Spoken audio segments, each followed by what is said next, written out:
625e journal de bord. Jean-Marie Le Pen, bonjour. Bonjour. Alors, amende, isolement, licenciement, la vaccination à marche forcée au prix du respect des libertés publiques est-elle acceptable dans un régime démocratique? Écoutez, je crois qu'il n'y a pas là de problème de principe.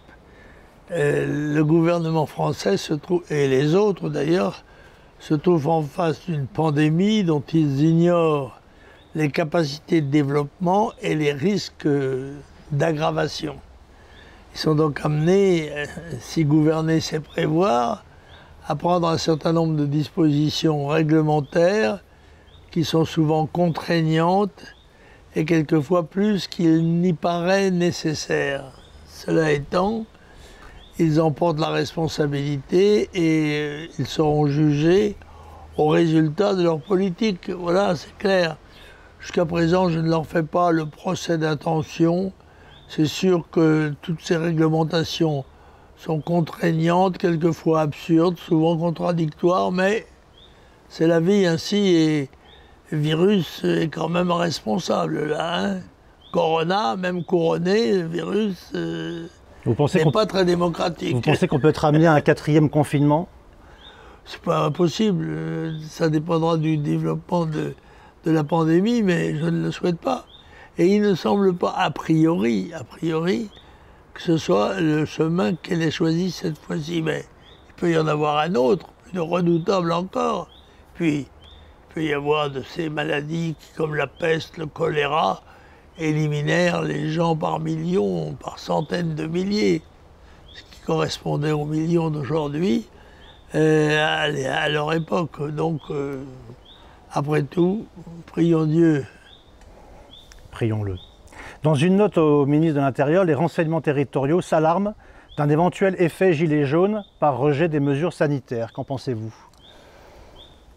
Je ne crois guère que le mouvement sanitaire, les réactions à la pandémie soient de la même nature que celles qui ont provoqué le rassemblement des Gilets jaunes. Vous savez que j'avais dit des Gilets jaunes, que les Gilets jaunes avaient un chef, le gilet.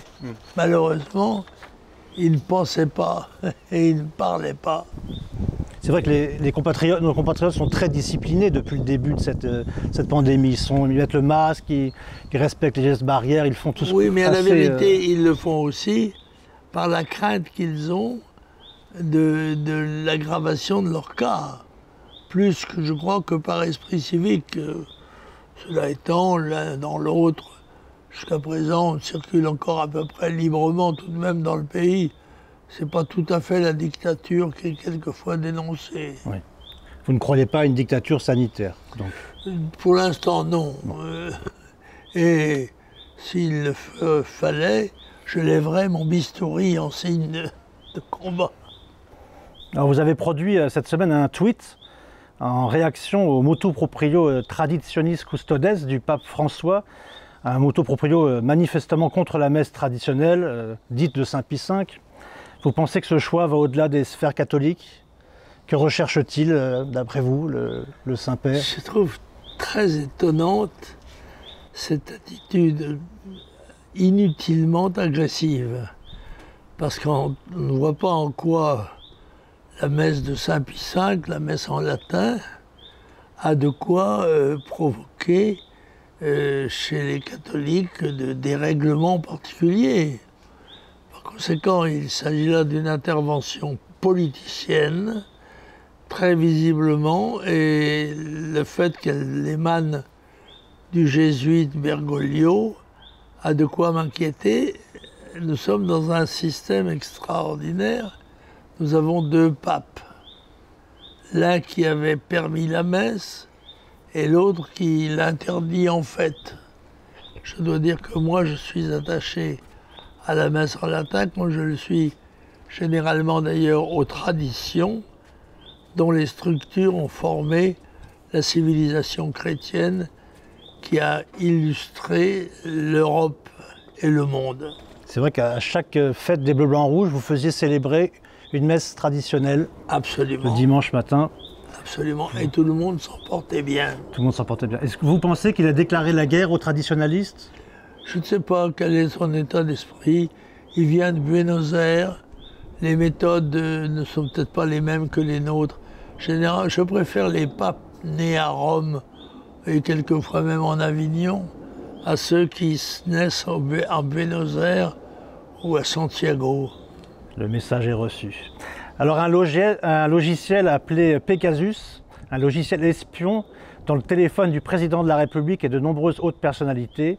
La société dite de surveillance est en marche. Vous sentez ces liens qui se resserrent? Oh, moi, les miens sont établis depuis longtemps. Je sais très bien que je suis sur écoute téléphonique permanente et je m'y fais, j'en tiens compte. Je ne suis pas sûr que mes conversations aient pu alimenter autre chose que la paperasse du ministère de l'Intérieur. Je m'efforce n'entretenir que de sujets plausibles, si j'ose dire. Mais bien sûr, l'espionnage politique a été de tous les temps. Et avec les méthodes modernes, il devient évidemment omniprésent. Mais je crois que la masse des renseignements est telle qu'il faut choisir et que le travail de dépouillement de ces écoutes est probablement au-dessus des forces humaines. Et tout ça aboutit à un grand je ne sais quoi. Bien. Alors, héros des guerres de la Révolution et de l'Empire, proche de Napoléon, tombé lors de la campagne de Russie en 1812, le général Charles-Étienne Gudin a retrouvé sa terre natale au terme d'une quête qui tient du roman épique. Vous avez suivi cette épopée? Ah, je l'ai suivi d'autant plus que le responsable de cette découverte est notre ami Malinowski, qui curieusement porte un nom de maréchal soviétique, alors qu'il est français. Et c'est lui qui, en effet, a fait cette découverte remarquable et trouvé le corps du général Gudin facilement répertoriable parce qu'il était unijambiste. Il avait perdu une jambe à la bataille, il était toujours, il montait à cheval tout de même avec une jambe. Et je crois que ce serait l'occasion, si M. Macron veut bien la prendre, l'occasion de renouer des liens avec la Russie, des liens historiques qui peuvent être aussi affectifs et se révéler, pourquoi pas, diplomatiques par la suite. Je suis en tous les cas de ceux qui pensent qu'il est nécessaire que les nations qui constituent l'arc boréal et qui va, comme je le rappelle souvent, de Vladivostok à Gibraltar, aient l'occasion de se retrouver ensemble sur des sujets matériels, sur des sujets militaires, mais aussi, pourquoi pas, sur des sujets culturels et affectifs. Alors, autre sujet, les Jeux Olympiques de Tokyo vont commencer. On sait que vous aimez beaucoup regarder le sport, suivre les différentes épreuves. Est-ce que vous allez suivre ça? J'ai été, il y a longtemps, un jeune athlète qui a conservé de ce temps le goût du spectacle, des efforts extraordinaires et remarquables qui sont accomplis lors des Jeux Olympiques. Et j'avais d'ailleurs fait œuvre de, comment dirais-je, de chrétien fidèle en débroussaillant la tombe du cœur de Coubertin qui est enterré à Olympie. C'est à cette occasion que c'est une des occasions que j'ai eues de manifester mon attachement à ces formes d'exercice. Mens sana, incorpore sano. Ben, en tout cas, on souhaite succès à nos athlètes et on leur demande de nous rapporter un maximum de médailles. Oh, l'essentiel, c'est de participer, disait Coubertin. Alors, vous avez 2 livres à nous recommander cette semaine. Ah oui, absolument.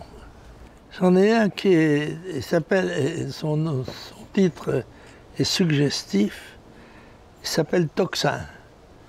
Tocsin, c'est la cloche qui sonne de façon ininterrompue n'est-ce pas? Et qui précède le glas, qui est un son toutes les 10 minutes, tous les 10 secondes, pardon. On frappe 10 secondes, on sait qu'il y a de grandes différences. Le tocsin, c'est l'avertissement de l'incendie. Et notre camarade Jérôme Rivière, qui est peut-être même député européen, oui. a fait ce livre il y a déjà 1 an, je pense, très intéressant, et que je conseille à ceux qui souhaitent s'instruire des problèmes réels que pose l'Europe et ses avatars. Et le second, alors, c'est quelque chose de très original. Ça s'appelle une saga Chabot. Et les Chabots sont une grande famille française.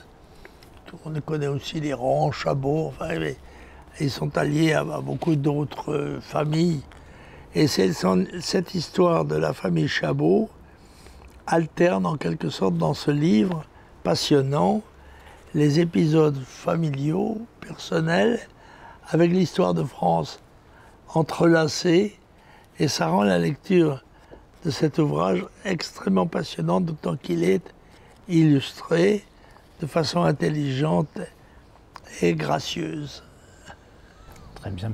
Écoutez, merci beaucoup Jean-Marie Le Pen. Nous vous retrouvons la semaine prochaine. Je n'ai pas dit. Pardon. Parce que, évidemment, tout à fait normal, oui. C'est Véronique Chabot.